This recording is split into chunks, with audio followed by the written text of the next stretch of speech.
Honorable Minister of ICT and Innovation, Honorable Minister of Trade and Industry, Honorable Minister of State in charge of National Treasury in the Ministry of Finance and Economic Planning, Honorable Governor of the National Bank of Rwanda, esteemed heads of institution and business leaders, distinguished guests, ladies and gentlemen, good morning, and welcome to the official launch of the National Fintech Strategy.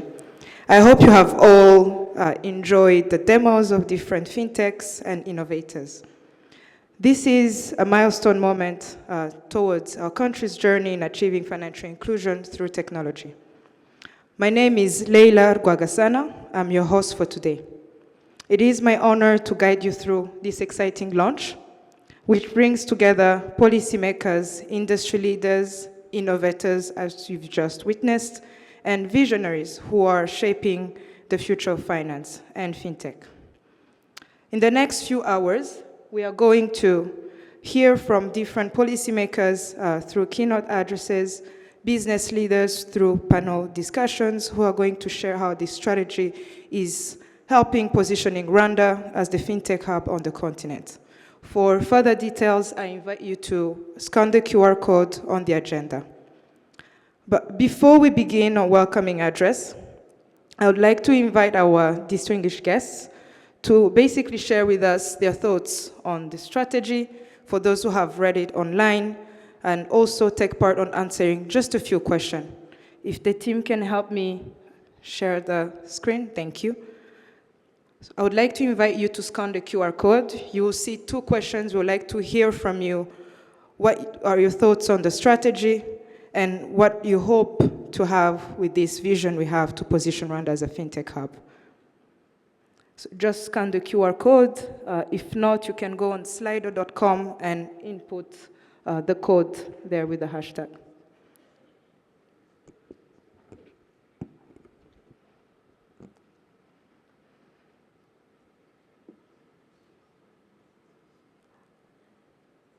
I hope you are all scanning. You have taken your smartphones out, showing the uptake of technology.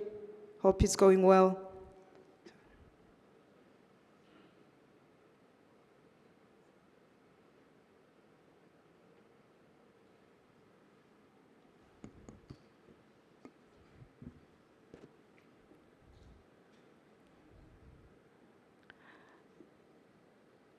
Interesting. I'm seeing costs, regulations, affordable and patient. Okay. Thank you all. These are very interesting answers. I promise you we'll have time to deep dive into these thoughts while we have a panel discussion later. Thank you. And keep answering for those who have not scanned. You can note down the code on the left side there, and you can continue answering. Now, to officially commence this event, I would like to invite our guest of honor, Honorable Minister of ICT and Innovation, Ms. 𝗶𝘂𝗶𝗆 𝗹𝘂𝗶𝗆, who has been instrumental in driving the vision behind the National Fintech Strategy, to deliver our opening remarks. Please join me in giving them a warm round of applause.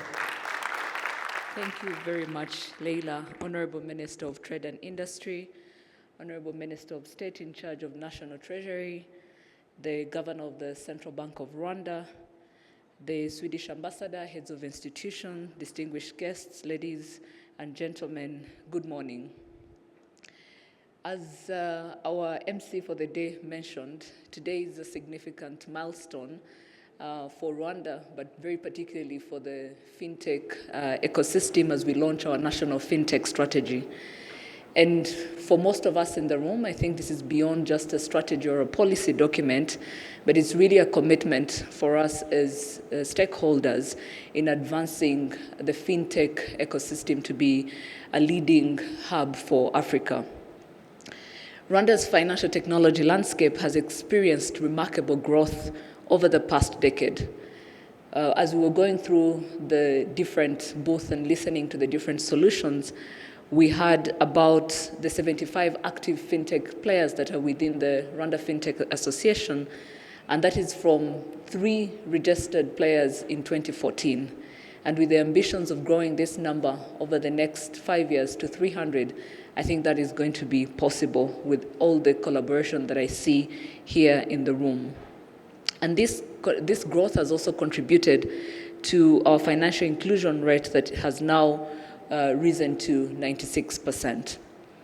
The National Fintech Strategy that we're launching here today is a product of extensive consultation, collaboration between the public and private stakeholders. And I want to specifically highlight key institutions that have been instrumental in making this possible. I'll start with the Ministry of Finance, from a policy level that has really led the efforts of understanding some of the challenges that the fintech industry is facing and really making sure that we can bring together all the various stakeholders to really ensure that we are solving for those challenges and allowing for growth of the industry. The National Bank of Rwanda, Capital Markets Authority, I think we've already seen some of the regulatory sandboxes that are being put in place to allow for testing of some of these fintech solutions. Access to Finance Rwanda has been a major supporter, even in providing the necessary funding to put together this policy and strategy. And Rwanda Finance as well, and I think everyone in the room, but I want to really commend mostly also the fintech community that has walked this journey with us in ensuring that we can be crystal clear about the challenges that the industry is facing, what is possible for us as stakeholders to do in solving for those challenges as we aim towards creating a thriving fintech industry.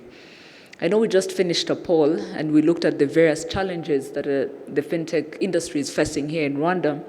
When you look at the 6 foundational pillars of our policy, in many ways, all of those pillars are designed to solve for exactly the same challenges that have already been pointed out. And I'm confident, because there's a shared understanding of these challenges, but also a shared commitment through the policy and strategy and through different partnerships, that we're going to be able to solve for these and also allow for us to grow the fintech industry. We're looking at making sure we have at least 300 fintech players by 2029.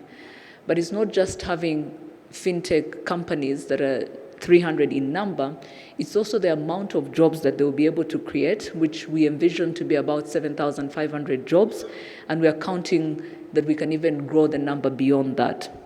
And so, without really getting into so many details, I know many of you have had the opportunity, have contributed to the design of the strategy and the policy. You've had an opportunity to go through it. And today, as we launch, it's really when the work is truly going to begin. And we're going to put in place platforms that allow us to take stock on an annual basis on how far are we in that journey of achieving some of these targets that we've already put in place. And so looking forward to really the partnership, the collaboration that is required to make sure that we translate this strategy and policy into real action, but also impact that we can see in the Rwandan economy. I thank you for your attention.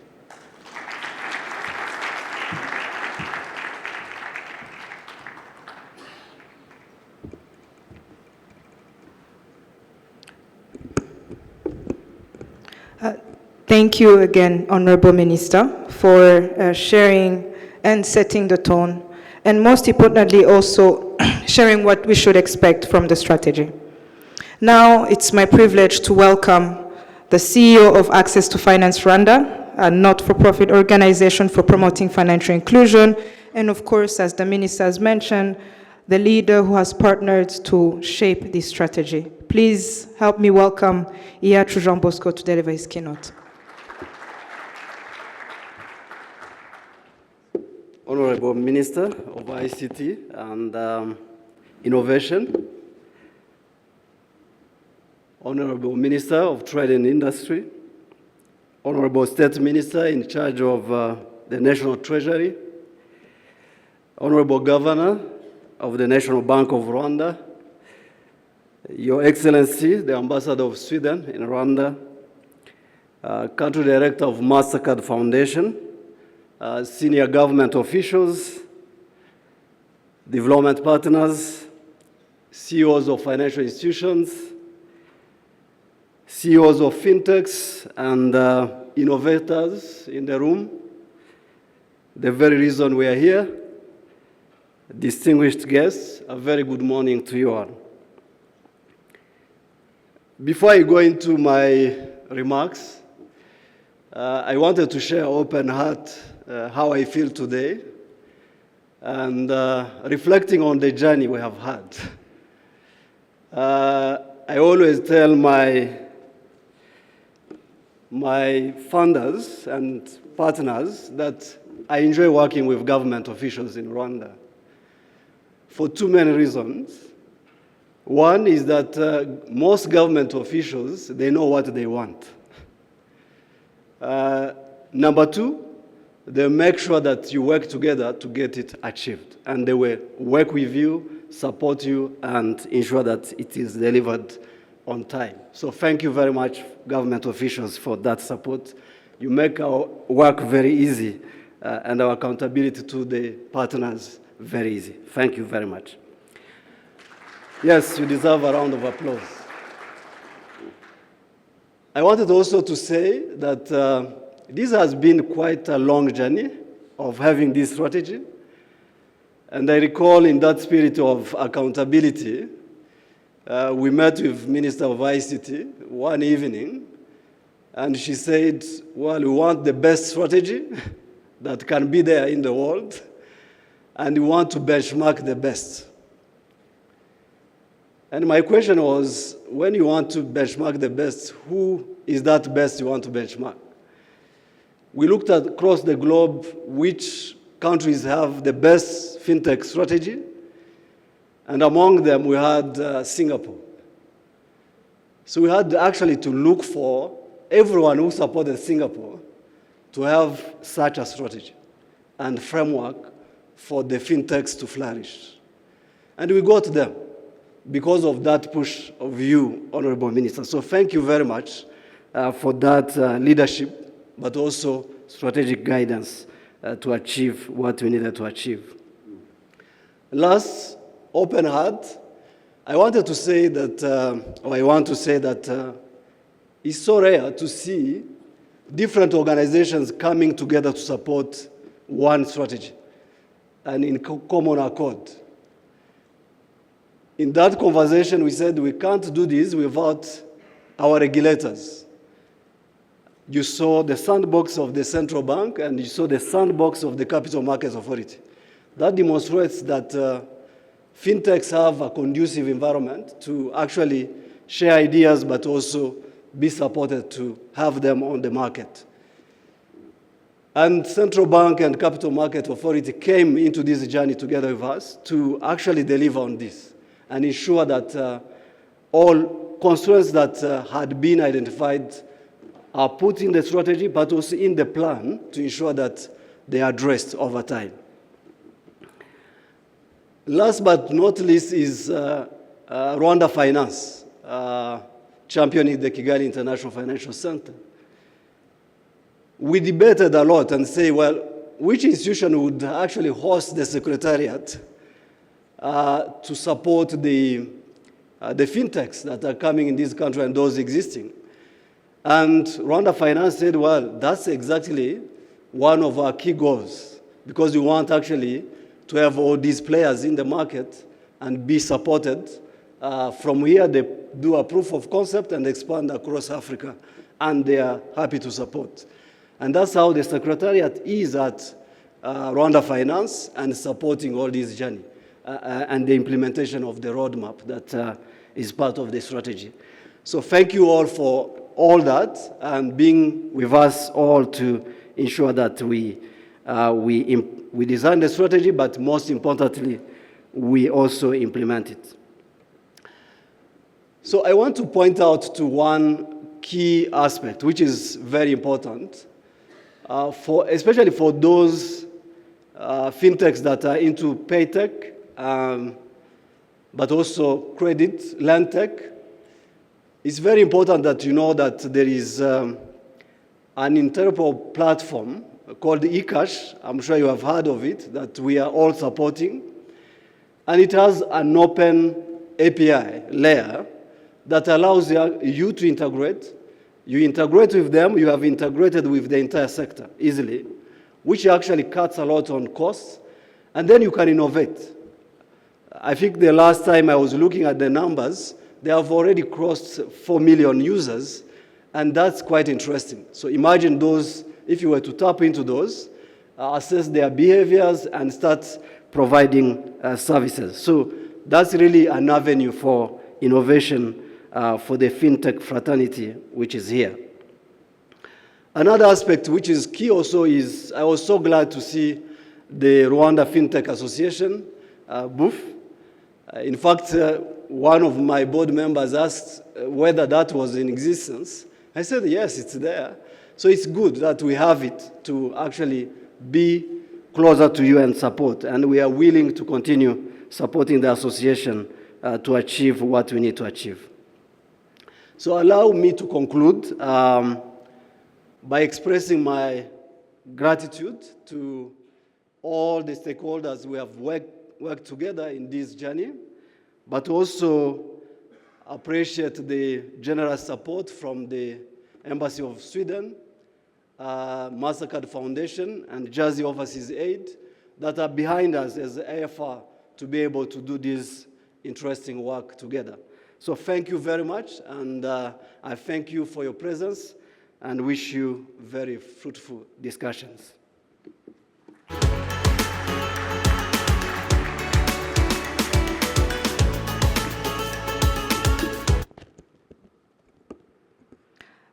Thank you, 𝗹𝘂, for the keynote address and powerful insights on how we're recognizing the conducive ecosystem of fintechs.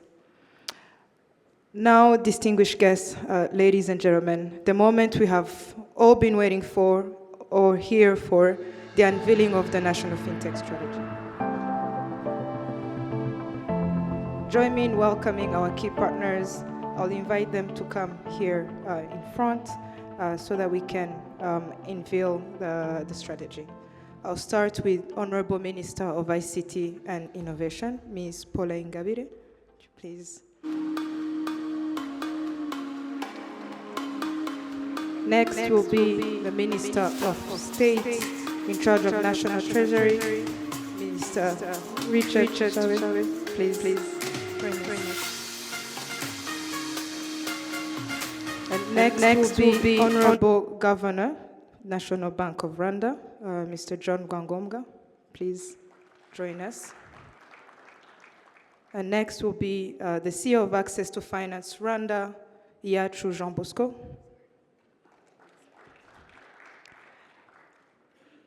Now I'll invite 𝗡𝗁𝗂𝗰𝗵, the CEO of Rwanda Finance, to also join the guests. And finally, the chairman of the Fintech Association, Mr. Ernest Kayinamura.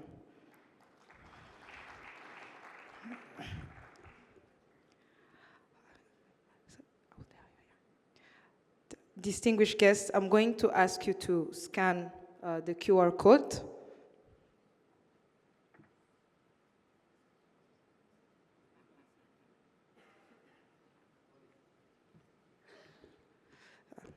I would like to also invite Honorable Minister of Trade and Industry to also join other ministers as we unveil the strategy. Please help me welcome the Minister of Trade and Industry. Thank you.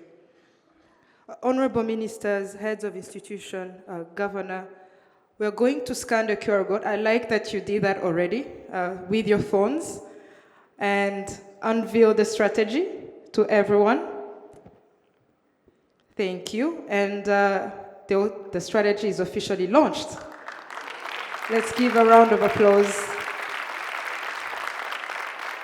The honorable ministers, Governor of Rwanda, and the heads of institution, these are the key partners that have worked together to bring this national strategy live, and they're going to shape the vision of the next 5 years. Let's again recognize them. Thank you, honorable ministers, heads of institutions, Governor. You may take your seats. Thank you.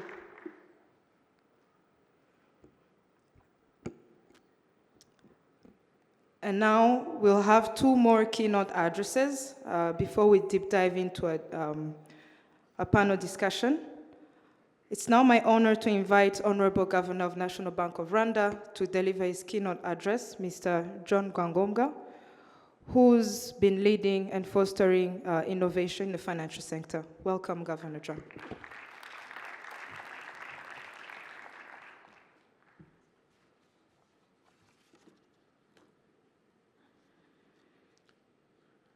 Thank you, Reira. Fellow ministers here present, Excellency Ambassador of Sweden to Rwanda, CEO Access to Finance Rwanda, distinguished CEOs and executives of financial institutions, representatives of the financial sector and the fintech industry in general, good morning. It is my pleasure to join you all today as we officially launch Rwanda's National Fintech Strategy, a transformative initiative that sets a clear vision for innovation, collaboration, and financial inclusion. This strategy represents a milestone in Rwanda's journey towards becoming a leader in financial services and a hub for fintech innovation. By fostering an enabling environment for fintechs, the strategy seeks to advance customer-centric financial inclusion initiatives and ensure that digital financial solutions address the unique needs of Rwandans while driving broader economic and social transformation. As a regulator, the National Bank of Rwanda plays a pivotal role as an anchor to the stability and growth of the financial sector. Part of the financial service providers we regulate are the fintechs that we mainly call payment service providers today. It is worth noting that we have witnessed tremendous growth in the numbers and impact of these payment service providers over time. The number of the PSPs has grown from just 3 in 2014 to 26 today, including 7 e-money issuers and 19 payment aggregators, and these are registered and licensed by the regulator already.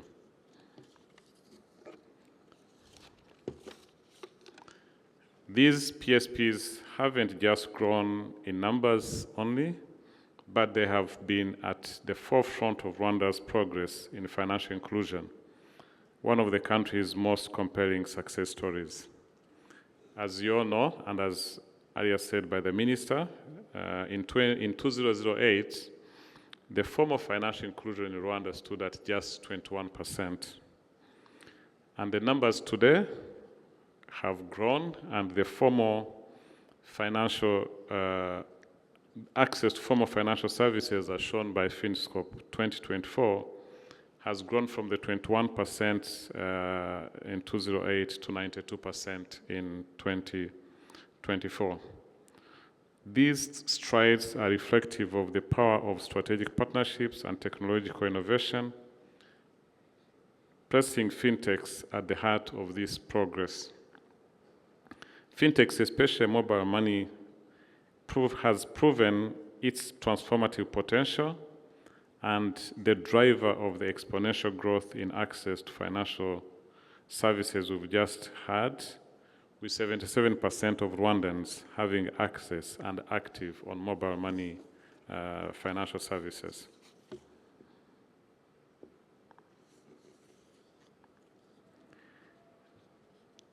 So collaborations such as the partnership between Mobile Money Rwanda and NCBA to develop more cash, or sandbox participants integrating urgent services into unified platforms, illustrate how fintechs and traditional financial institutions are bridging critical gaps and extending financial access to the last mile. Distinguished participants, in a bid to support fintechs, the National Bank of Rwanda established a regulatory sandbox in 2022. The sandbox is a critical enabler of the fintech strategy vision we've just launched. It provides a live but controlled environment for both local and global fintechs to test and refine their solutions, offering a pathway to innovative ideas to enter and scale within Rwanda and across the region. Since its establishment, the Sandbox has provided a platform for over 50 fintechs, with 10 of them already piloting solutions that address critical financial challenges. These initiatives range from digital payments and lending to crowdfunding and insurance innovations. By allowing such ideas to mature under regulatory oversight, the Sandbox bridges the gap between innovation and trust, two pillars essential for the success of any financial ecosystem. Beyond testing, the Sandbox demonstrates how regulators can adapt to rapid pace of technological change.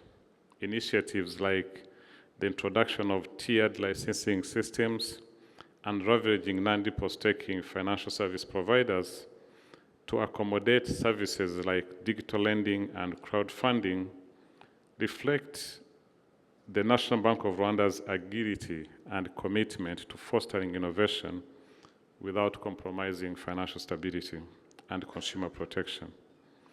Additionally, platforms like eCash promises to enhance payment interoperability, connecting most financial service providers and enabling deeper integration of fintechs into the ecosystem. Distinguished participants, by facilitating innovation and supporting digital financial inclusion, the Sandbox, as a key pillar of the strategy we've just launched, demonstrates the strategy's commitment to advancing customer-centric solutions while positioning Rwanda as a fintech hub that leverages technology to drive economic growth. The National Fintech Strategy itself outlines a bold vision for Rwanda as a thriving fintech ecosystem and regional launchpad for innovation. It prioritizes two main objectives: advancing financial inclusion and establishing Rwanda as a competitive financial hub. By fostering innovation and focusing on economic and social transformation, the strategy ensures that digital solutions are both sustainable and aligned with Rwanda's development goals. I am delighted to share that today's demonstrations we've just witnessed a while ago provide some of these innovative solutions tested and refined under the Sandbox over the past 2 years. These groundbreaking initiatives illustrate how the Sandbox enables the development of practical and impactful financial solutions that align with the strategy's aspirations and address the financial needs of our country. Ladies and gentlemen, collaboration is the engine of innovation. The Sandbox serves as a collaborative hub where regulators, fintechs, and financial institutions co-create solutions to address financial challenges. Partnerships such as those enabling a digital insurance marketplace and SME financial visibility demonstrates how diverse stakeholders can deliver transformative change. Such collaboration helps ensure that fintech solutions are scalable and impactful, addressing both local and regional challenges. It is worth noting that the Sandbox doesn't just focus on testing technology, but also helps to strengthen the fintech's understanding of the regulatory requirements. I know we've always had complaints around the regulatory requirements, but it's a necessity. It's, as I said, it's an anchor to any stability and development. In closing, I extend my gratitude and congratulate everyone who has contributed to the success of the fintech strategy we've just launched. Your efforts in helping to transform Rwanda's financial ecosystem into a model of innovation, inclusion, and resilience is appreciated. As one of the leading parties in the implementation of this strategy, I assure you that the National Bank of Rwanda is fully committed to playing its part and count on us as reliable partners. I thank you for your kind attention.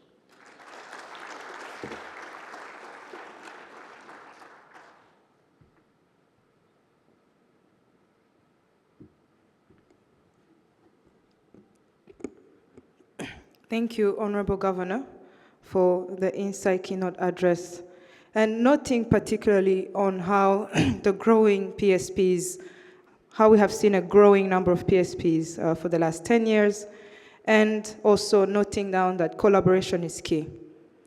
I want to, in addition, if you may allow, Honorable Governor, to give an example of one of the key initiatives that the central bank is leading, along with Rwanda Finance, of organizing and having a big platform such as the Inclusive Fintech Forum, expected to happen in February in 2025. And we invite you all to register, and if there are any questions, I'm the one to ask. Thank you. Our next keynote address, before we deep dive now into the conversation, please help me welcome the Honorable Minister of State in charge of National Treasury to deliver his keynote, Mr. Richard Tussabe. Please welcome.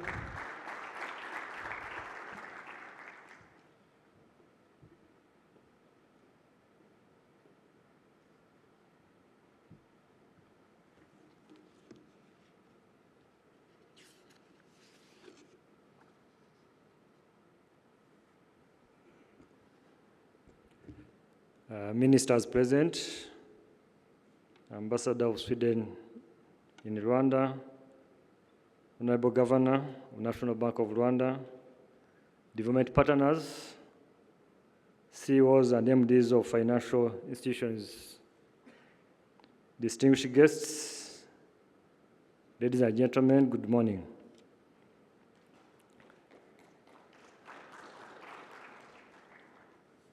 It is my honor to bring this exciting event for the launch of the Rwanda Fintech strategy to a close. And with that, I would like also to extend my thanks to all of you here today, as well as the Minister of ICT and Innovation and all partners who made this event possible. This strategy reflects our country's commitment to advancing financial innovation, our dedication to building a strong foundation for the seamless integration of emerging technologies within the financial sector. Financial technological innovation is driving progress in the financial sector by improving products and services delivery, operational efficiency, and competitiveness of the market. However, it also introduces new risks that require careful oversight, and achieving a balance between fostering innovation and safeguarding market integrity and investor protection is crucial for ensuring long-term growth and stability. Rwanda's potential to capitalize on fintech opportunities is clearly demonstrated by the fact that around 52% of all identified fintech companies in the country are of Rwanda origin. This highlights Rwanda's leadership role in regional and continental fintech landscape. Distinguished guests, ladies and gentlemen, by addressing key challenges such as fintech regulatory clarity, financial access, and literacy, Rwanda could drive economic growth with speed up the achievement of the Sustainable Development Goals and accelerate digital transformation. Hence, positioning itself not only as a fintech leader in East Africa, but a prominent force across the entire continent of Africa. As we launch the Rwanda Fintech strategy, there is strong optimism about its transformative impact on the country's financial ecosystem. This strategy complements other good initiatives, such as the automation of 𝗡𝗂𝘁𝗶𝗁, the Rwanda National Digital Payment System, and the ongoing cashless campaign. The anticipated impact is significant, supporting the implementation of the different pillars and associated activities outlined in the strategy while fostering collaboration between public and private sector. We are building a strong foundation for a thriving fintech ecosystem. With a focus of talent development, Rwanda is positioning itself as a leading hub for fintech in Africa and beyond. As we implement this strategy, we are confident it will elevate Rwanda's global fintech standing and drive inclusive economic growth for all citizens, paving the way for a brighter and more equitable future in the digital economy. As I conclude, I'd like again to extend my sincere thanks to all of you for your participation, and also reminding all of us that the success of this strategy depends on collaboration between the public and private sector, financial institutions, development partners, and innovators. We urge all stakeholders to actively contribute to implementing this strategy and ensuring that its goals are met. On behalf of the Ministry of Finance, we remain committed to supporting the successful implementation of the fintech strategy, ensuring that Rwanda can effectively harness new technologies to enhance financial services. We are dedicated to creating an environment that promotes innovation, fosters collaboration, and ensures sustainable growth in the fintech sector, and ultimately benefiting all Rwandans and catalyzing the implementation of NST2 strategic objectives. Thank you very much, and I congratulate all of you for having been part of this transformative strategy that we are launching today. Thank you.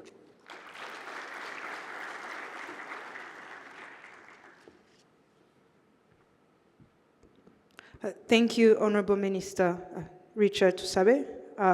Also noting the commitment of a policymaker in supporting the innovators. So thank you very much. Now the exciting part, a panel discussion that's going to deep dive into the strategies, opportunities, the collaboration from different key stakeholders is now starting.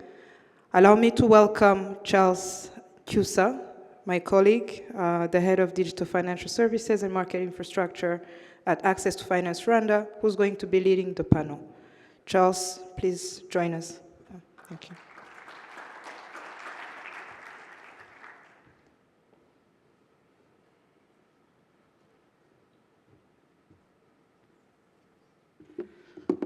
Good morning, everyone. As Leila just mentioned, this is going to be an exciting part. Just make sure that we keep you engaged. Let me introduce the panelists. I will start with the first panelist of the day, 𝗓𝗂 Innovation from 𝗓𝗂 Esther Kunda. Welcome.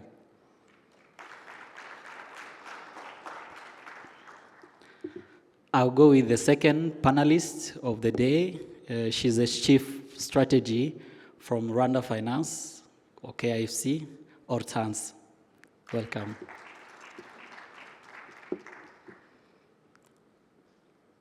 I'll go with the third panelist of the day, and as you know, we are all here because of the fintechs that you are talking about. And allow me to invite one of the fintechs from Rwanda that managed to get the license in payment, Bobson from 𝗹𝘂𝘁𝗶𝗆. Welcome. Let me end with the last person. I think that image has been almost the image of 𝗓𝘂𝗁𝗂, fintech, paytech, everything. Alex, he's the CEO of 𝗓𝘂𝗁𝗂. They've been hosting the Fintech Association for quite some time. And they'll be standing on a position for the Fintech Association. Thank you.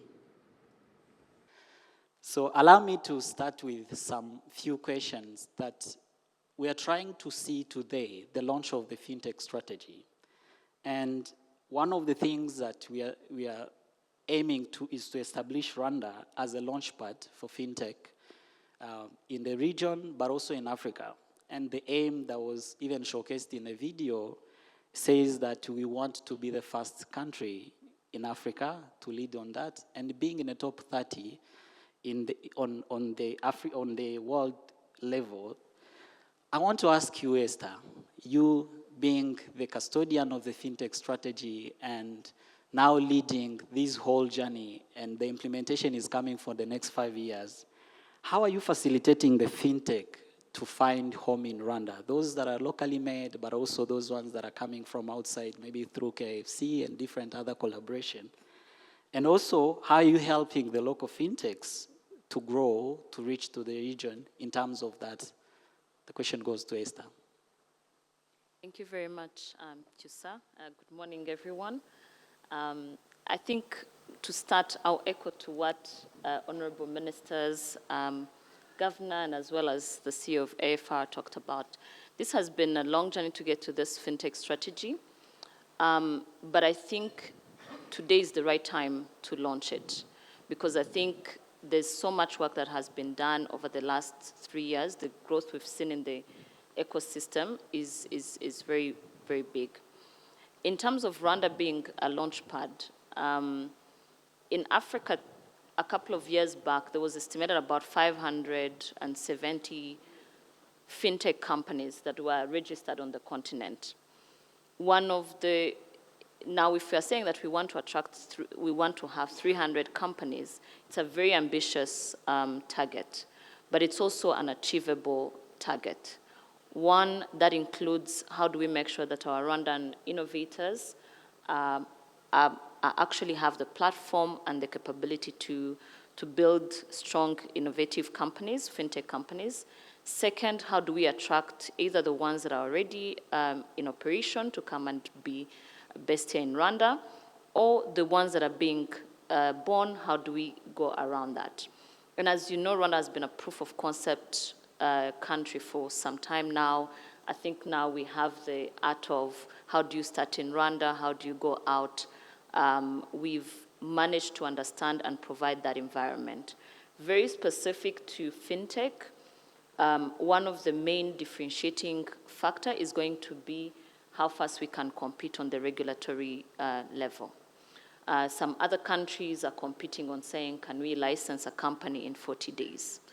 Other countries, because they have the market, innovators are willing to wait and go through the pain because they have the market. But as a launch pad, as a proof of concept, we need to make sure that those starting pains are reduced as much as possible. And I think that's where we have regulatory clarity as a very, very important aspect. Something that you didn't see in the exhibition is that when the sandbox started fully operating, actually we also saw an increase of how many companies were being licensed. So that approach in terms of how the regulators and the ecosystem are working together, it's very, very important that we get there. The other part is around investment, and I would let Hortense really talk about how we are going to achieve the 200 million investment that we are looking for. The last part is really understanding why we are talking about fintech. Today we have a digital, an AFCFTA digital trade protocol. The main basis, if payment is not working, if financial technologies are not working, we cannot say that we're going to achieve AFCFTA in its full potential. Because if someone in Gambia cannot pay someone in Rwanda, then it's not going to work. However much you might have the best logistics and all that is going to be very hard. A good example that I always like to look at is access to electricity. I think in the last census you saw that Rwanda, we now have about 61 households that have access to electricity. Part of that, there's 14% of people that are accessing electricity through off-grid technologies. If you look at everyone who's offering off-grid electricity, the main reason that they've been able to expand very quickly is because of digital payments. If they didn't have that, I don't think that number will still be below 50%. So there's so many sectors that we can enable. Today, government services, health sector, agriculture, we have some farmers that are getting lending and all that. And all these are programs between government, private sector, and other development partners that we do. So I think in terms of how we look at how we are supporting the local fintech ecosystem, over the last couple of years, we've tried to support in terms of incubation programs, putting up fintech hubs, and Alex will talk more about how that looks like. And we have now also with 𝗂𝘶 another project of setting up another accelerated fintech hub. And also we've been working on some investment attraction for them. Thank you. Thank you, Esther. There are key words that you mentioned that actually will push me even to 𝗏𝘂𝘁𝗶. One of them is on the investment. There's one that you mentioned on the incubation hubs. There's a fintech incubation hub that is already under development. And there is regulatory passporting. I know the central bank has been working together with 𝗂𝘶 to try to see how do they facilitate the fintechs of Rwanda to go in other markets. We've seen already one of the exhibition, 𝗏𝘂𝘁𝗶 is one of the products that came from Ghana and came to transit in Rwanda. We want to see more of that. And I wanted to push it to 𝗏𝘂𝘁𝗶. Actually, as 𝗂𝘶, you have a mandate to actively attract Rwanda from international destination for investment, also positioning Rwanda as a regional financial center. Could you describe in real sense what 𝗂𝘶 mandate and initiative, and how do you link that to fintech that you are speaking today? Thanks. Yes, thank you, Chusa. Good morning, everyone. And thank you also to DG Esther for those key remarks, and also highlighting a bit about what 𝗂𝘶 role is. So 𝗂𝘶 is a national flagship initiative to see how we all transform Rwanda into a financial services hub in the region and even internationally. And so at the core, it speaks to how do we advance our financial sector to be able to attract the needed regional and international actors, and also to diversify our pool of financial products and services. Really, I would say in layman terms, that is what this initiative is. And each of us has a critical role to play. We've heard from policymakers in terms of the honorable ministers highlighting that, and DG Esther with MENA ICT. We have regulators, both the National Bank of Rwanda and Capital Markets Authority, in terms of putting in place, I would say, friendly policies and regulations that can create an enabling and conducive environment to attract investors. And then, of course, you have us as I would say, an investment promotion agency, and our critical role is that of investment attraction. And this is largely through, I would say, pushing for change and pushing for reform, whether in policy, whether in tax incentives, whether across talent or industry, I would say. So now specifically to fintech, I think just with the basic definition of a fintech is new and innovative technologies that can improve, I would say, delivery and use of financial services. So when you put it from that perspective, there is no way we are going to be able to position Rwanda as a regional financial services hub without fintech playing a critical role, especially in the day we are operating in right now, where AI and technology is revolutionizing, I would say, most industries. So the role we play really is investor attraction. How do we bring the pools of capital that can facilitate fintechs to access the capital? How do we bring in the pool of capital, but also ease the capital deployment into these, I would say, fintech projects or initiatives?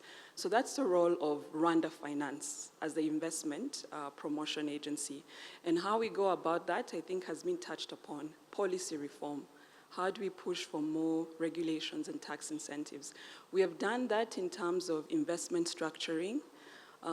If you have key investors or you're looking to pull investors towards a particular project, we have passed key regulation to enable structuring. that enables you to be able to access capital more cost effectively, I would say. We have also passed reforms around tax incentives to make it easier for investors to set up, but also, which is critical to fintech, to transact across borders. And now specifically, I would say with fintechs, our role will be to play two parts, which I believe even Rwanda being a hub, it's important to play. Access to capital and access to market. That is really at the core where we will have to focus our efforts as an investment promotion agency for this. Attracting capital, but also fintechs. If you're talking about being a launchpad for fintechs, how does one become a launchpad? Rwanda is a relatively small market. You need to think beyond. So I like that you brought in the conversation of passporting. This will be a hot topic at the upcoming Inclusive Fintech Forum that Leila mentioned in February. How does Rwanda tap into the passporting that is being championed through the African Continental Free Trade Area to allow fintechs to operate easily across borders, but also to tap markets across borders? And so I think maybe I'll stop from there, but I hope it gives just a little bit of a background as to the role we play as an investment promotion agency, but also the fact that this is a team effort and each one has a role to play for Rwanda to become a hub. I think as a fintech, there's a keyword that rounded in my ears: access to capital and to market. I don't know if Bob, after here, I think you will be passing directly to Rwanda Finance to hear from that. And I will go to you straight, Bob. I think one of the challenges that we've seen in Rwanda, that from sometimes we haven't seen really many fintech breaking through. And you're one of the fintechs that we have in Rwanda that managed to get the licensing from the regulation, that sometimes from the challenges that were displayed here, the regulatory framework might not be an easy journey for a fintech. So I wanted to understand if we were to remove actually the mobile wallets. So the mobile wallets we have, be it MTN and Airtel Money, they are tied to telcos. We saw numbers about mobile phone penetration, and most of us are delivering our services using really their infrastructure. The biggest number of phones that we have are feature phones. So you're delivering your services over USSD, but USSD is owned by the telcos. So your ability to compete when it comes to the cost of delivery with someone who owns the infrastructure that you're using to deliver your services is going to be a little bit tricky. So how do I compete in terms of pricing with Mobile Money Limited? Of course, I'm sure they are paying MTN for the infrastructure, but they've also had the advantage of being a fast mover. And they had that when they were part of MTN, or Airtel Money when they were still part of Airtel Mobile Commerce when they were still part of Airtel. That becomes a big challenge for the smaller players or the up-and-coming players to be able to compete favorably. And when you look at some of the segments that we serve, these are extremely cost-sensitive people. So you have to always be mindful of how much you're pricing your services. The other thing has been collaboration, really. The rate at which our market has evolved to be accommodative of collaboration, especially with the fintechs. Right now, things are changing. You see a move, especially from the banks. Now they are more open than they were 11 years ago when we started. It was a lot easier to, for instance, to integrate with the telcos, but to integrate with the banks was very difficult. Today we have eCash, which is making it a lot easier. So I think if we can evolve, if all the players can evolve and become more collaborative, if we can work towards reducing the cost of some of the services or the delivery of these services, of course, not forgetting the regulatory and the capital that I said I was not going to focus so much on, I think that would start to help. Now, beyond our borders, the ability to scale, everyone says that Rwanda is a very good place to start a business, and I both agree and disagree with that, and here's why. So when you start your business in Rwanda, almost everything has been made for you to succeed. it is a lot easier. You register your company in 6 hours. We went through the regulatory process. Yes, it used to be difficult. It's gotten a lot easier. But we had a lot of support from the central bank to get us over the line. At a certain point, I think we had more push from the central bank to get us over the line than I would probably say we had from our own side. Now, the problem with that is when you leave Rwanda and try to go to other markets, it's completely different. So Rwanda gives you the ease to begin, but when you go to other markets, you've not been trained for the hard knocks that you're going to find in other markets. And I think one of the key things that as we try to strategically position ourselves as a launchpad is the portability of licensing. If that can become a reality, DJ Esther talked about other fintechs wanting to start in difficult places because the market is bigger and having the disadvantage of maybe a smaller market. But if we can make our licenses portable, if it is a lot easier, then it kind of negates the small market, because that means I can come to Rwanda, set up, get the licensing, go through all the regulatory hoops and all the challenges of setup, and then I'm able to go into the bigger markets without having to go through the pain of starting all over again with setting up a business and licensing. Yeah. Thank you. Thank you so much, Bob. And I'm not sure if I'm the only one who had that, but there is a key thing that he mentioned that I think we need to clap for. He said that the central bank has made the regulatory framework for the fintech a little bit easier. Can we really appreciate that?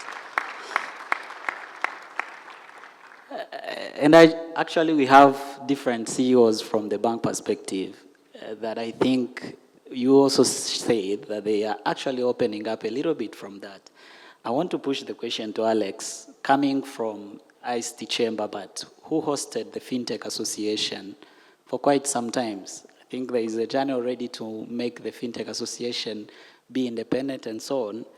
But I wanted to understand, from where you come in, from the Fintech Association, trying to do the advocacy for the Fintech, what do you think is a challenge that is causing that there are not many collaboration between the Fintechs and the bank on the market?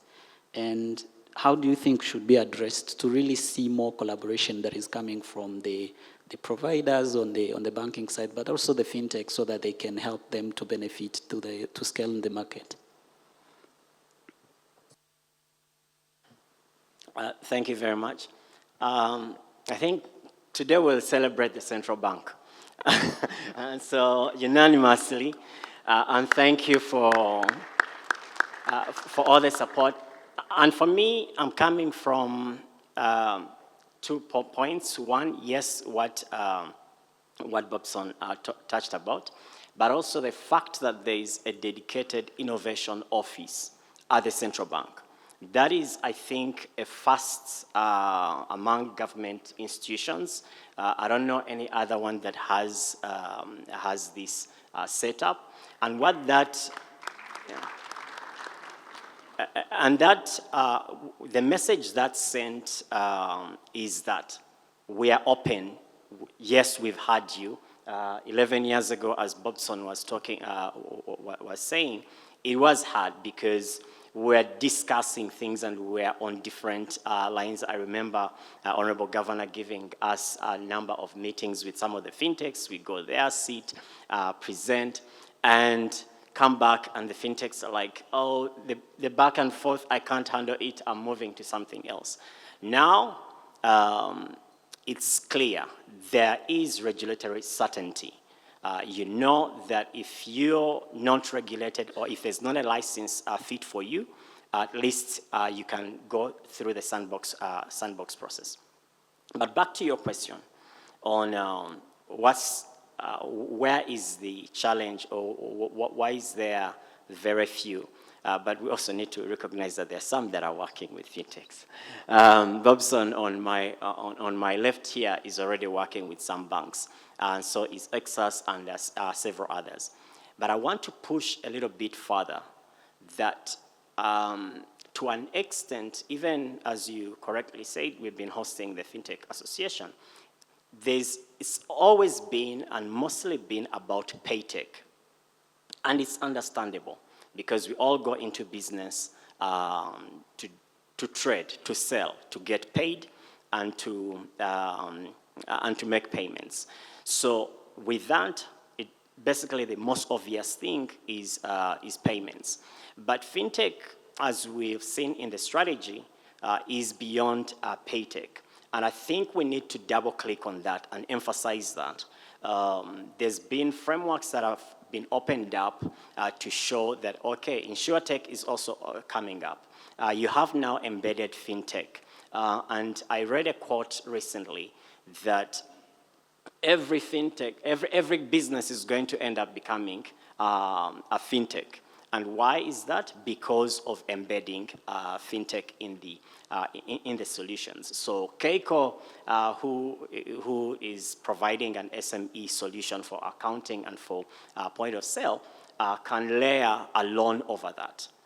Now, the opportunities that we've seen, and I think the 300 number being able to be reached, is that with that kind of framework, now the financial institutions can also plug in. So you have a collaboration with that. But why haven't they been working? So number one is mismatch of expectations. Okay? Mismatch of expectations, that's one. Limited capacity, and I'm going to come back to this. And the other thing is on management of risk on the bank, on the financial services side or bank side.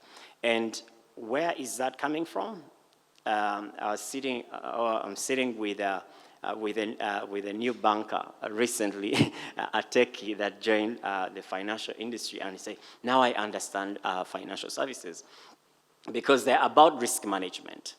So the challenge over the years has been that mismatch in terms of understanding what do banks care for most. It's making sure that they are not exposing themselves. And if you look at the regulatory environment, it is also designed to manage, to basically handle that. So then that means that a small company, yeah, that is built a very fancy, nice product cannot really work, or will be analyzed quickly, and they'll throw them out because one, they do not understand what's on the other side and what they're managing or what they are looking for.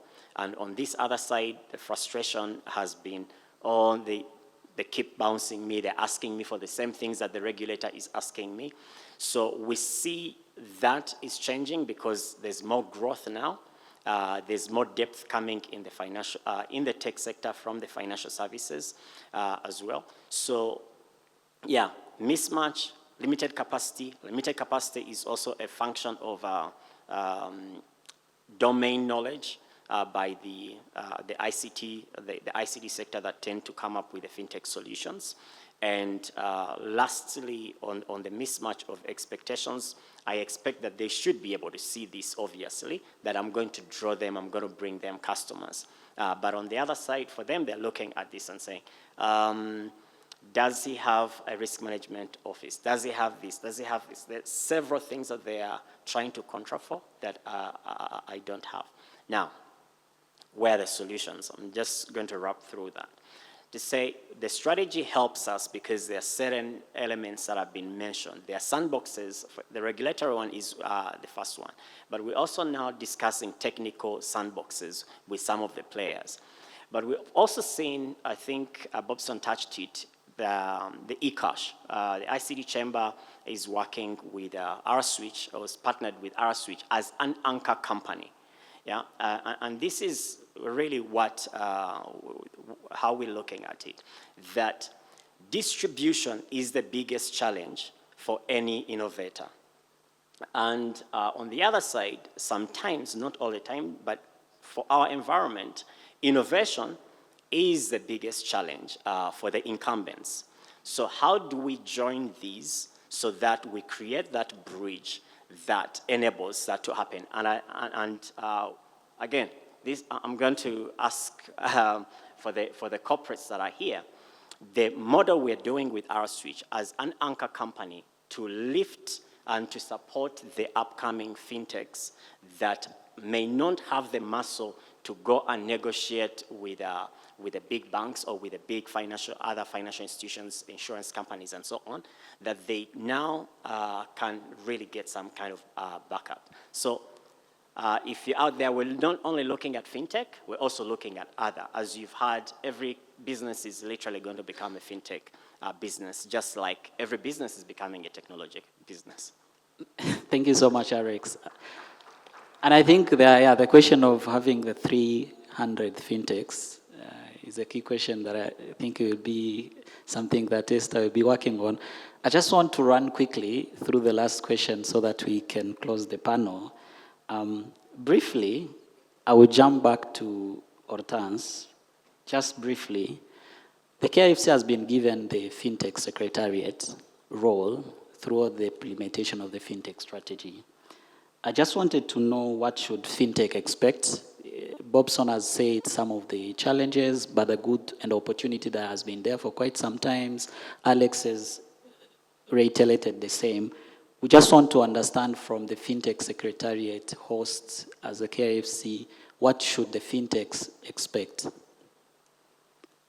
The role of the Secretariat also, as I think we've come to know, the winning combination of any strategy, especially also for fintech, there is talent. Yes, there is investment, but there is also talent, as Bob and Alex had also mentioned. But there's also, I would say, regulation that we have clearly congratulated key regulators on and policymakers on what has been done. So I think there's a lot that we're going to do in terms of boosting and promoting that to happen, to continue upskilling for more, I would say, entrepreneurs to test and start up, I would say, fintech innovations and to collaborate. But last but not least, I think also for the Secretariat, something that sometimes comes last or secondary is the communication strategy to this implementation. Yes, it's a strategy. We've launched it. It's a document. You can easily access it on the website. But does everyone know what's in the strategy? Does everyone understand the role they have to play?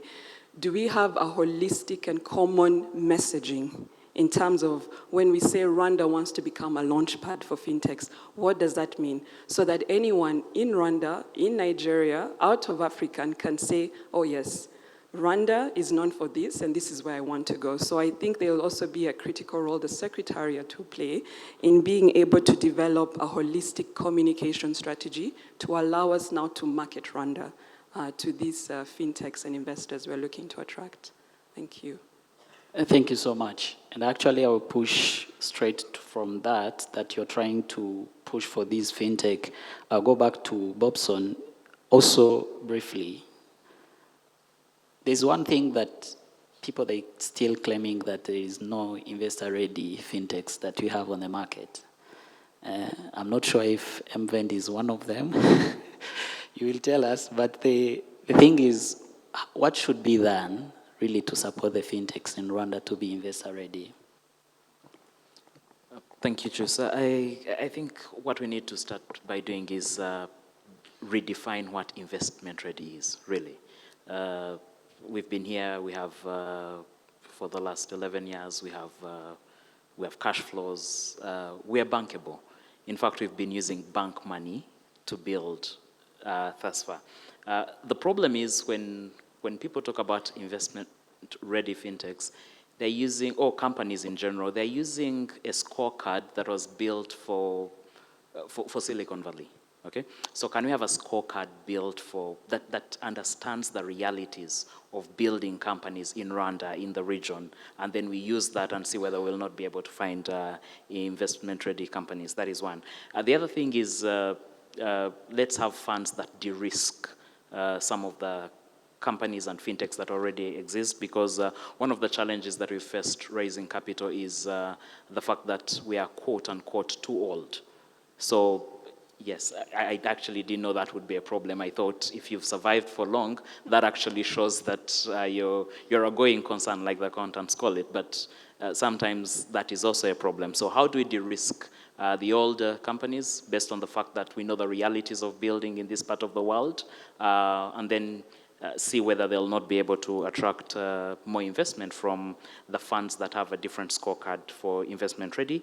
And then the third, and this focuses more on the younger companies or the younger fintechs, is we need to train and expose so that we protect them from the pitfalls of some of the older companies. So if we could focus more on venture studios and venture builders as opposed to setting up hubs. Or if you're setting up a hub, let's set it up with venture building at the very core of it, because that helps these companies to avoid some of the pitfalls that we had to go through and to learn the hard way. But also that means that from the onset, these companies are building to be investor ready. So that you're not preparing for it at a much later stage. You're not being asked for, say, audited accounts. And again, one of the biggest problems is most of our companies are, most of our fintechs are more tech than finance. So you find that we've focused so much on the technology. We've built and built. We have fantastic technology, but we have very little knowledge of finance. And I guess one of the things that we should, as an association or as the strategy picks up and we build capacity building, let's focus a little bit less on tech skills, but more on building the financial skills or the financial knowledge of the fintechs. Because I think when it comes to tech, we are doing very well. Thank you so much, Bob. And actually, I'm seeing many CEOs from the banks here. I hope those conversations are some of them that you're having in the boardrooms to make sure that... Maybe before I jump to Esther, Alex, I just wanted to ask you a question from the Fintech Association. How are you working closer with the stakeholders and the fintechs themselves to really create now them and the association, the independency, because that's one of the things that could help the fintechs flourish in the market if they are able to have a voice, to engage those conversations with the banks and the different. And I was seeing one of the companies that is, let's say, in a sandbox today is an insurance company. And I remember when having a conversation, they mentioned that they were going to the insurance company, they were saying, sandbox, that paper we don't understand yet. Is it a license or how is it? What's the sandbox? So what are you doing from the Fintech Association? Thank you. And thank you, Bobson, for bringing up the topic on domain knowledge, because I think the first three letters in fintech are finance. So it's now to try and see how do we bridge this gap. One of the things that we've done is a partnership and integrating the fintech professionals network a little bit within the association. Maybe to explain a little bit on that is that we have quite a number of fintech professionals. These are not necessarily business owners, but they are professionals working in financial institutions, working in banks. They understand credit risk management, they understand all these other financial concepts and financial knowledge to bring them and integrate them into the association as part of our family. And today I'm also making the announcement that we want to have more financial institutions also join us. I think we have a FinTech Forum group, WhatsApp group, and literally, if not most CEOs and regulators and policymakers on this group. We want to move from just a forum, a WhatsApp forum, to actually having that as the as members and part and parcel of the FinTech Association. If you've seen at the booth, one of the things that we're advocating for is to really now have more of an independent FinTech association, and that is encompassing all the stakeholders, ecosystem players, so that we can really start driving and delivering on the goals of the strategy.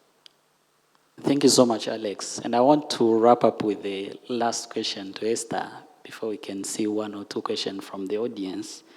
So there is one thing that has been coming up, and in a strategy is actually one of the pillars as a focus area is talent.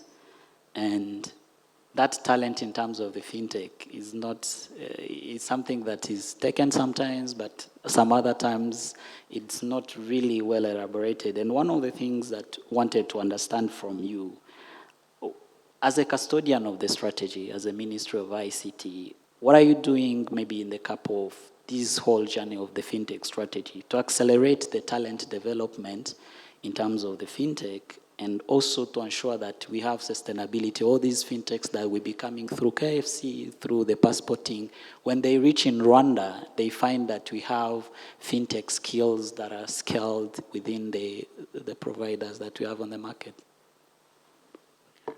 Thank you, Chusa. I think on talent, there's two areas, and Bobson said it very well. In technology, I would say we are already good. If you, for example, if you look at what 𝗏𝘂 is doing and the interoperable eCash that they're building, it's being built by Rwandans. Most of the fintech that are currently on the market are also owned by Rwandans, being developed by Rwandans. And we have, good thing is, Pan-African university institutions that are really putting out good talent in the technology space to fill this gap.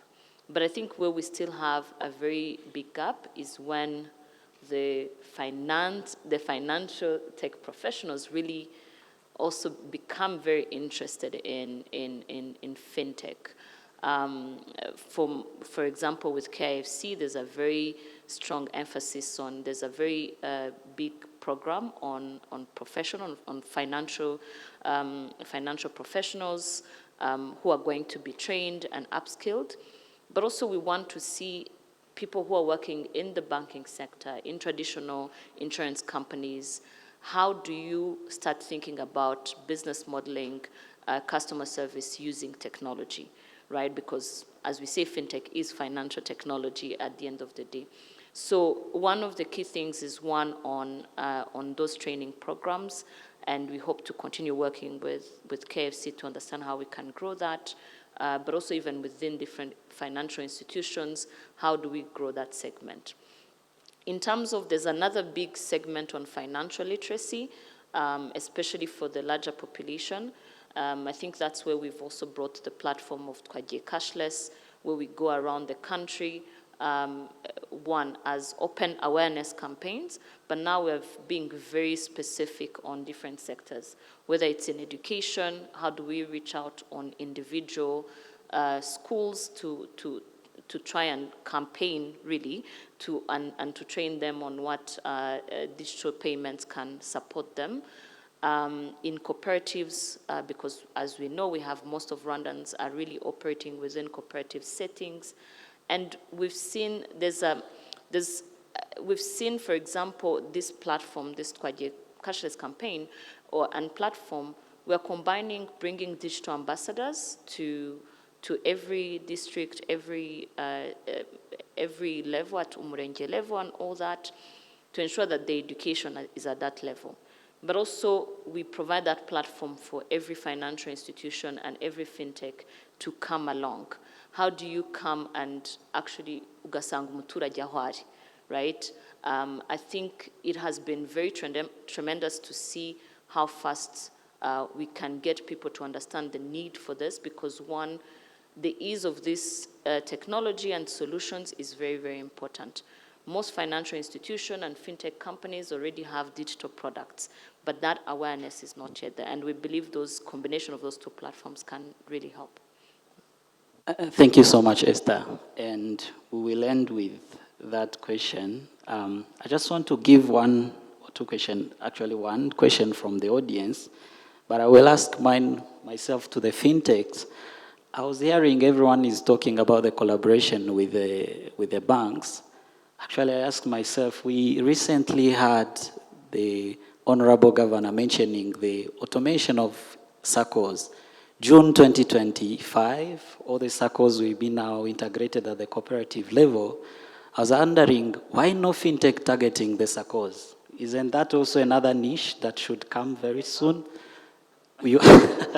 Okay, that's a good thing. So because we need to see also that it shouldn't be that this table of the banks is the one that you're all targeting. Next time it should be more of the SACCOs, more of the MFIs and insurance that you're also targeting that. There's another question that came in the room that was sent to me directly, and they said, what about the data democratization? Is it good to have maybe something that is about building the credit scoring model that are publicly accessible to ensure that these re-risking the fintechs and so on? And I know there is an initiative that has been going on with the central bank and the Credit Reference Bureau to create now the alternative credit scoring model that will be supporting some of the de-risking. I don't think the question was mostly addressed to one of the audience, the panelists, but I will just mention that that's already one of the initiatives that is going on, and you will start to see the outcome very soon. Let me take one or two questions from the audience before we close the panel. Any quick question? Yes, there's a question there. Hello. Hello. Hi. Hi, yes. Yeah, Stand up, maybe we can see you, yes. Hi, my name is Mohammed Malim.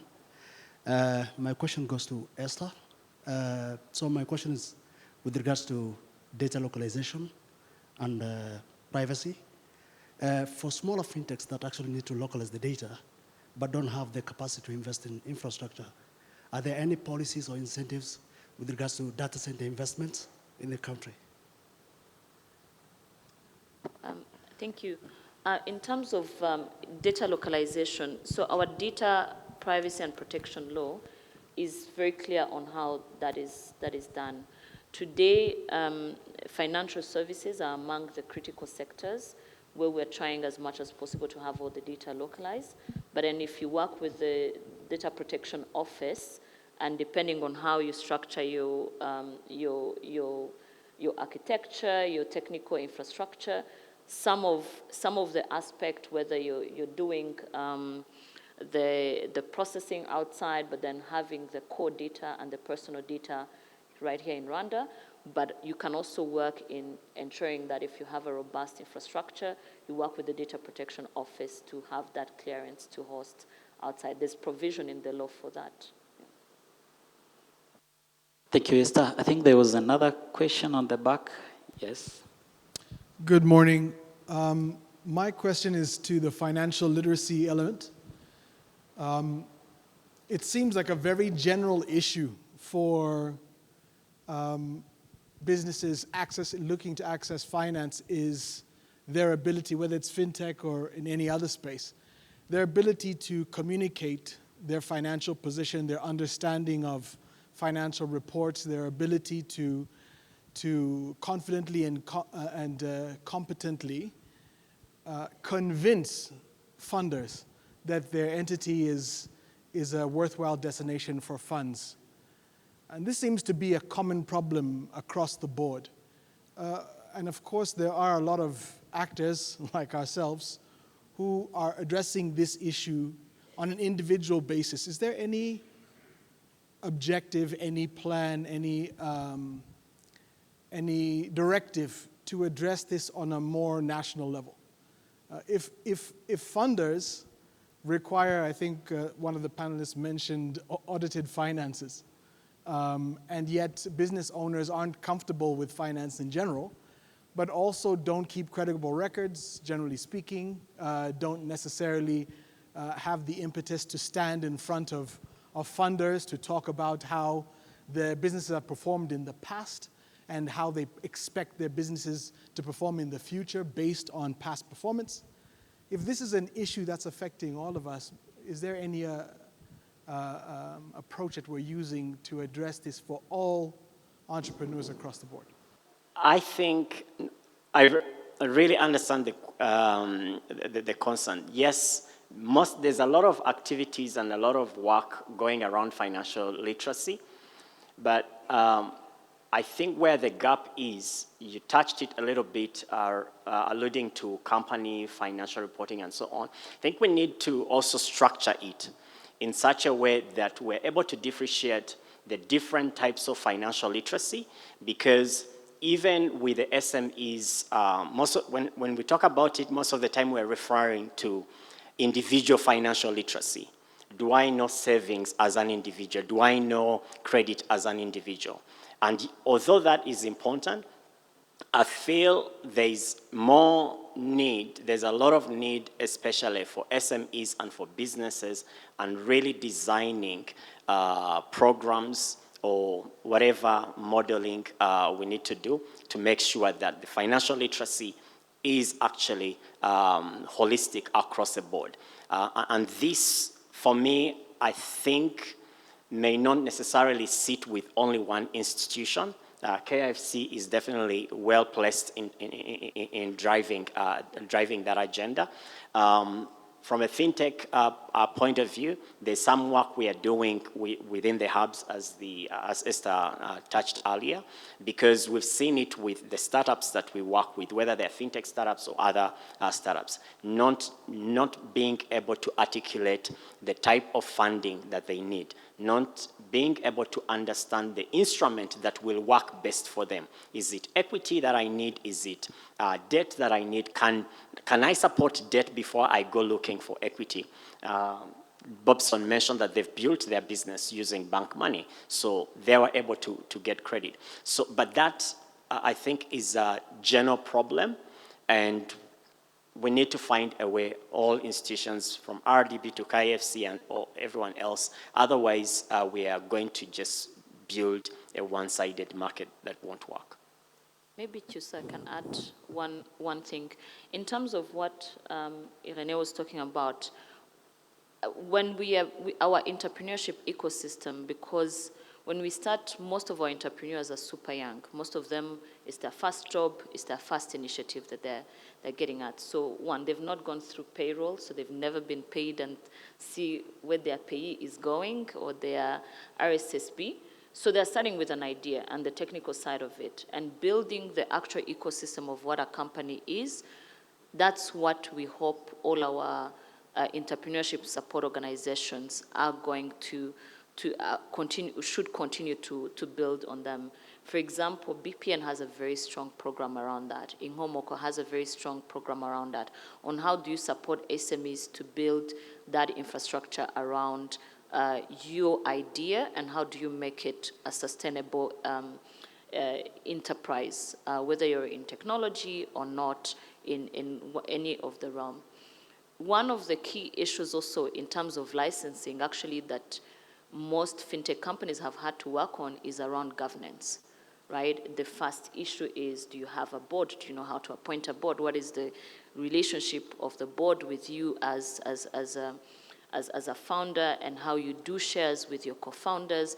All those management activities, these are some of, in some of our larger work around the innovation ecosystem, these are some of the key things that we want to be, to work with ESOs to see if they can continue to infuse that in the day-to-day programs that, that we do. But at a larger extent, it's a very critical point.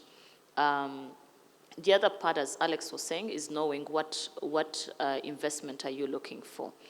For tech companies, one of the biggest issues they've had is that traditional banks and traditional financing are not able to assess the risk.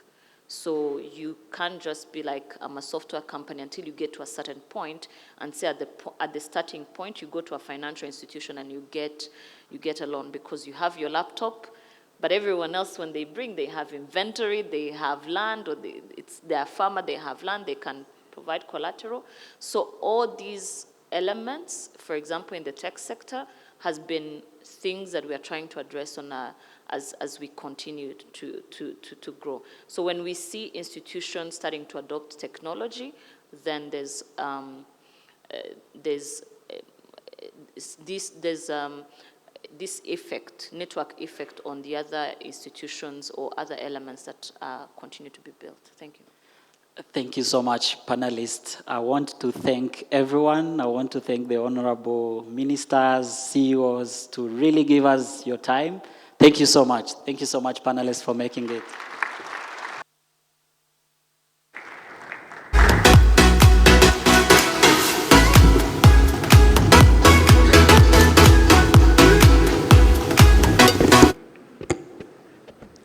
Let's give a round of applause again for Charles and his panelists for the great discussion we had. And I really hope it answered some of the questions we had and the answers we've seen. And if not, I don't know if Charles did a good job.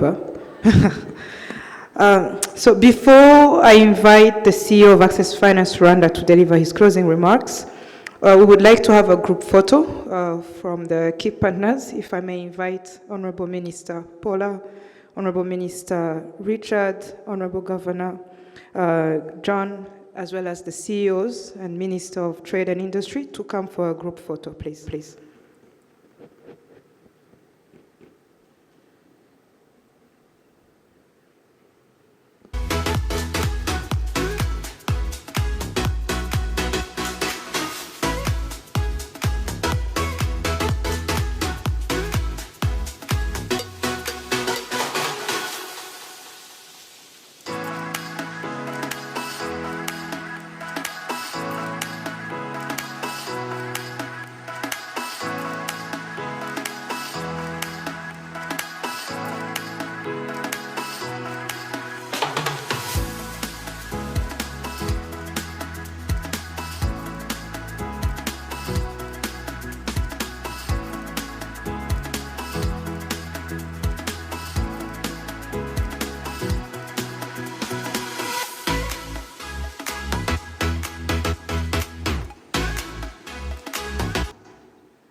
Before you all leave, we have one more photo, my apologies, with the innovators, key partners and innovators. If protocol can help me bring the innovators quickly, and it's the last group photo.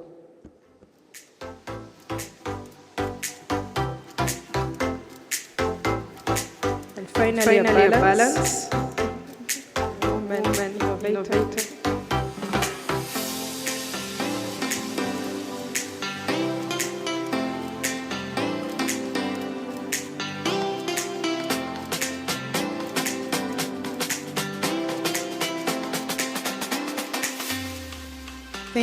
Thank you, honorable ministers, CEOs. I would like to invite now CEO 𝗶𝘂𝗏 to deliver his closing remarks.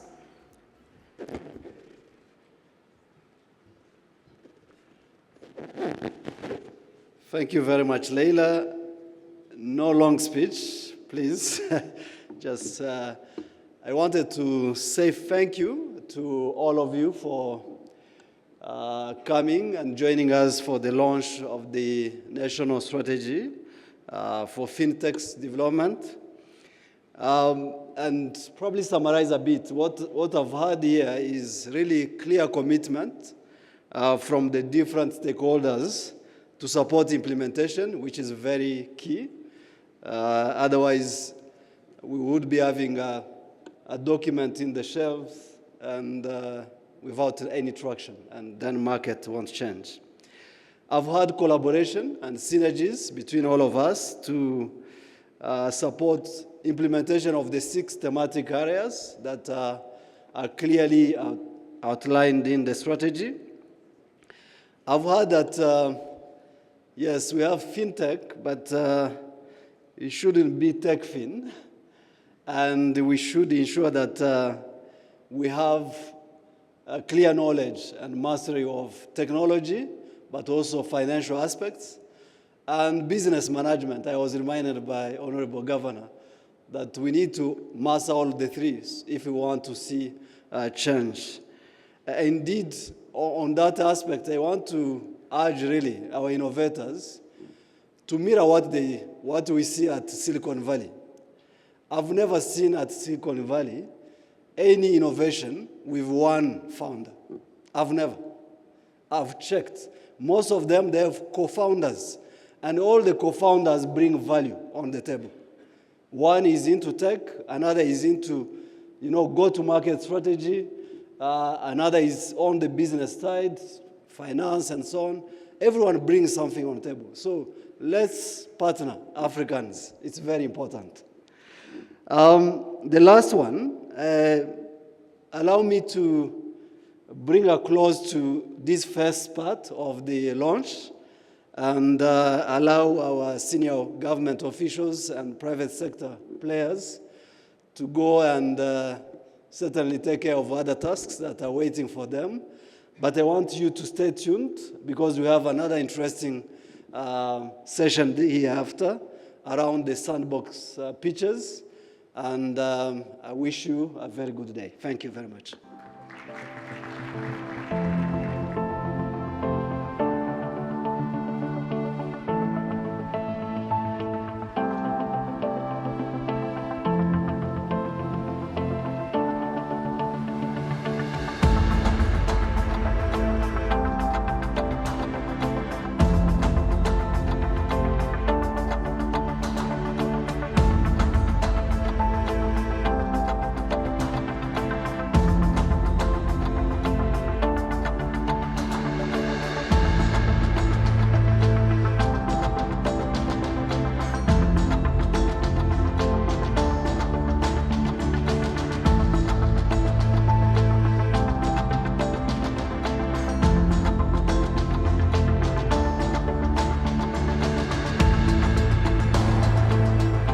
Again to thank honorable ministers, honorable governor to have really joined us today and showing commitment in implementing the strategy, but most importantly, showing collaboration, policymakers and regulators showing collaboration to the innovators. And I think that's what's important here. So let's again recognize them and thank them. Thank you. So as mentioned, we have an exciting session, so I'm going to really invite most of you to stay, and most importantly, the CEOs of financial institutions, I heard they're in the room, to hear the innovators' pitches. I'm going to invite Ingrid Q to lead. Please listen to them, they're very interesting, and it's actually a sign of the collaboration. Ingrid, please come and lead. Thank you.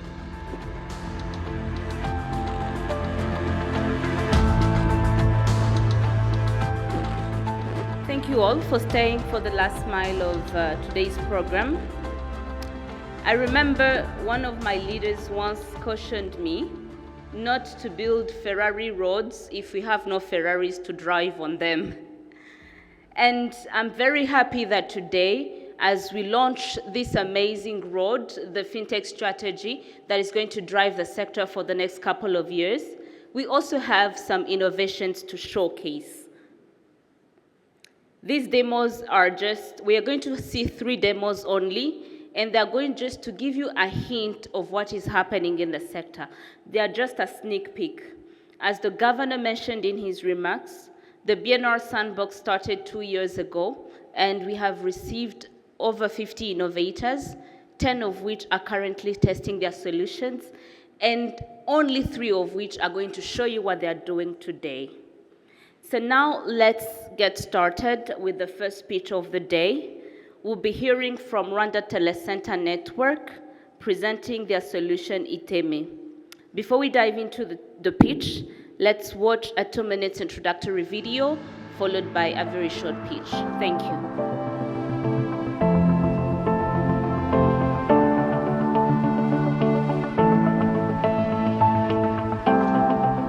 Float management requires time and attracts costs, depending on, for instance, how remote your agent outlet is located. The more remote, the more costs. Usually these agents work for more than one bank, actually for several service providers at the same time. That means the cost for float management even multiplies. In the same project, we also collected feedback from the participating banks. For them, maintaining their own agent network also attracts costs that often don't seem to yield the desired results, as they find many agents inactive. Agents might be out of float, not well trained, not branded, and in the worst case are behaving fraudulently. In response to these findings, we came up with the concept of 𝗡𝘁𝗵 platform, a platform that has the ambition to bring agency for many different service providers under one roof and make life of agents much easier. They would use only one single system with one only digital wallet, with one credentials and one single point of contact for onboarding, training, branding, monitoring, and conflict resolution. And it might generate them additional sources of income as they might find services on the 𝗡𝘁𝗵 platform that they have previously not been offering to their customers. Let's also look at the benefits for the other stakeholders. So for the digital services providers, 𝗡𝘁𝗵 can be a convenient and cost-efficient way to roll out or to extend the existing agent network and reach out to the so far underserved customers. And for those customers, 𝗡𝘁𝗵 agents are a convenient way to access digital services by finding access points close to where they live or work, so no need to travel far distances and queue in bank branches or offices. Let me quickly take one step back and briefly talk about the background of RTN. Our ambition is to deploy one-stop shops for digital services all over the country. And this ambition first gained a big momentum in 2015 when RTN rolled out the first and to this day the largest network of 𝗹𝘂 agents, with currently more than 3,000 active agents translating to approximately 7,000 jobs attached. Yes, and then we developed 𝗡𝘁𝗵 platform and put it live in 2022. We started by collaborating with Ecobank Rwanda. That means we did their agency banking through our platform. And today we're looking back to already more than 2 years of a very fruitful partnership with them. We have also integrated with some other partners, fintechs, and we are currently in the process of integrating with 2 more banks. And up to now, we've onboarded more than 2,000 agents to the platform and constantly adding more. And most important, more than 80% of these agents are operating outside of Kigali, so we have quite a broad coverage, reaching pretty much every sector of the country. But our ambition goes beyond that. We want to hit the target of 5,000 agents next year and want to make sure to have at least one 𝗡𝘁𝗵 agent in every cell. So we want to go on cell level, and we want to keep increasing the numbers distributed through the platform, which means potentially integrating with all banks that are operating on the Rwandan market, which finally brings me to the call for action. So if you are a bank or a fintech or any other provider of digital services and would like to have your services distributed by 𝗡𝘁𝗵 agents, then you're very welcome to get in touch with us. So please visit us in our booth. You will find Paul there, whom you know from the video, also Christine from our technical team, and myself. So we are happy to have you there and engage in further discussions. Thank you so much for your time.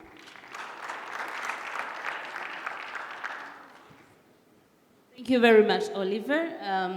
I guess we all know how agency has really helped reach areas where we could not reach with our bank branches. So you're welcome to partner with 𝗡𝘁𝗵.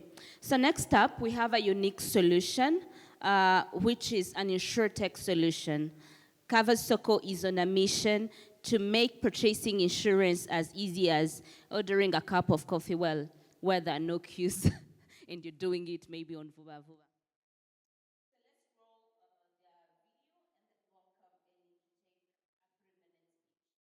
My name is 𝗹𝘂𝗶𝗶𝗆, and I'm the founder of 𝗶𝘁𝗁.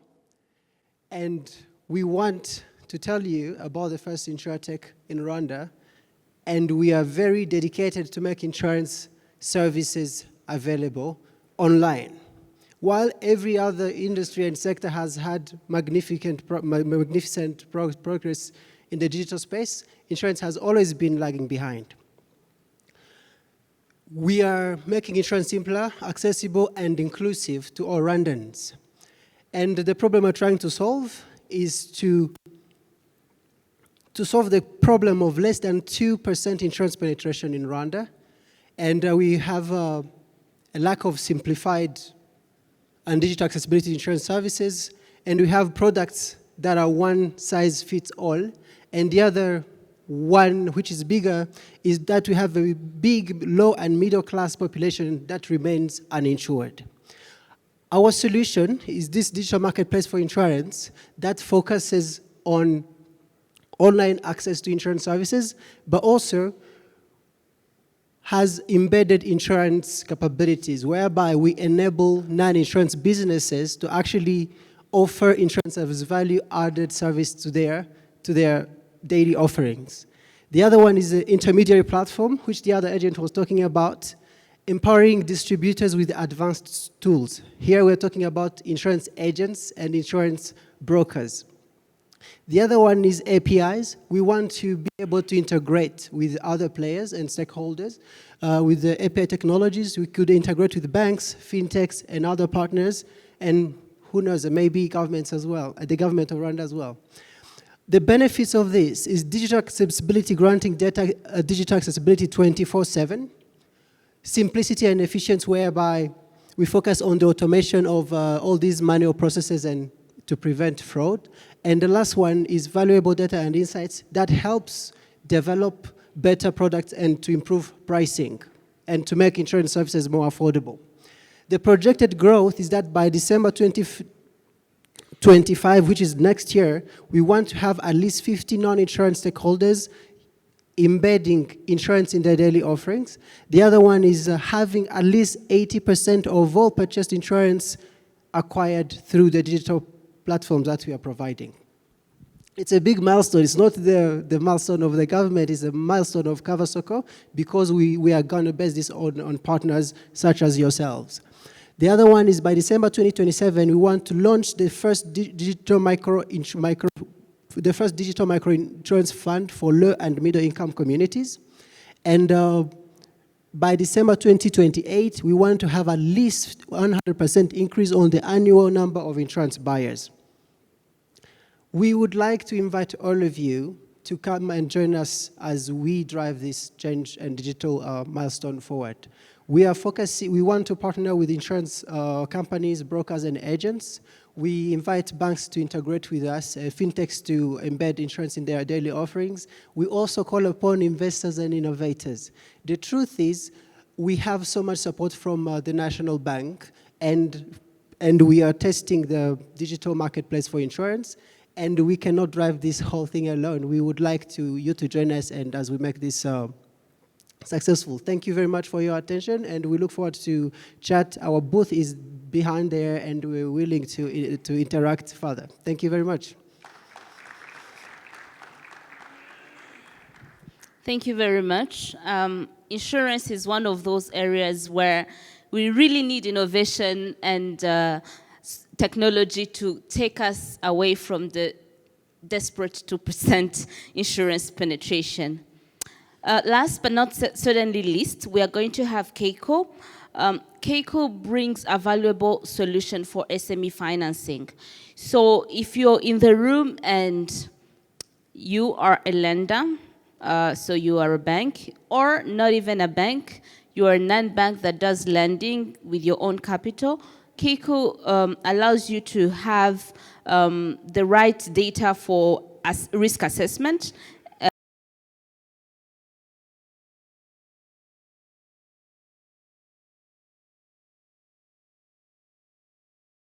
My name is 𝗶𝘁𝗶ηκε his𝗹, and I'm the founder and CEO at 𝗂𝘂𝗁. Before I begin, I know it's late and we're all wanting to go to lunch, but I want to ask who today went to a small business? By a show of hands. Yes, I see some hands. Yes. Yes, if you bought bread today or you got a haircut in the weekend, you probably interacted with a small business. And from what we've seen, these small businesses are the backbone of our economy, right? They're the heart of our communities, but it's very unfortunate that many of them still struggle with issues and challenges that shouldn't happen in the first place. So at 𝗂𝘂𝗁, we looked at why do these small businesses still face the same challenges when it comes to financial access. And one persistent issue that we saw was that many of them lack that financial visibility. And the reason is because many of them don't have that financial literacy. They don't, necessarily know how to do their, bookkeeping every day. And as a result, they, still face this challenge of access to capital. The other thing is that they don't have the appropriate management tools that they can rely on. Many of them still use, pen and paper, and some of them use, spreadsheets, which are sometimes not that accurate when you're trying to generate, reports for your business. So the solution we came up with is a very easy-to-use mobile app that can help any business of any size to get started with proper bookkeeping. And this helps them with, cash flow tracking, stock monitoring, keeping track of those customer credits. A lot of them give these products on credit, and we help them remind their customers that they need to pay on time. But most importantly, they can also access actionable insights that they can use to make those informed decisions and know if they're growing or not. And we evolve from there. We don't just have a mobile app. We realize that many, established businesses really still face the same challenge. So we designed 𝗡𝗂𝗁 for retailers. This you can find in a supermarket, in a restaurant, or a bar. And it still does the same job for the bigger guys. Moreover, we have a back office that managers or business owners who are always on the go, they have maybe another job, they can see, how is my business growing? How am I doing? Am I really making a profit? Am I making a loss? And they can monitor everything that is going on in one place. Since we launched in 2021, we've had a lot of growth. We've seen a lot of uptake and demand from the market. We realized that a lot of SMEs still face this challenge and that many of them needed to integrate different things. Recently, we have been able to integrate with the Rwanda Revenue Authority to be a VSDC supplier. This allows businesses to provide those EBM receipts on time, and it really helps them to stay compliant and access many other things as a result. So, why are we here today? Why are we in the central bank sandbox? We are looking to integrate with established financial institutions such as banks and other lenders to address the persistent challenge of reconciliation. If you've seen, a small business, they still struggle with reconciliation, making sure that their accounting data matches their payment data. And this is a task that takes a lot of time. If you have an accountant, that's basically what they do all day. Or if you're doing it yourself, then sorry to hear that, it's a very big challenge. So what we're trying to do is we're trying to unify all of these payments into one platform so that we allow businesses to accept payments, but also make those payments for utilities, payroll, taxes, etc., and have all these data centralized into one platform. And the benefits are tremendous, but the main ones are for small businesses. It will help them to unlock this operational efficiency where they can free up more hours in the day to focus on what they're good at. And for banks or other financial institutions, this provides them with valuable data that they can use for many products, such as credit assessment, and also help them with their efficiency. Thank you very much, and I welcome you to work with us. We're in the back, and thank you for your attention.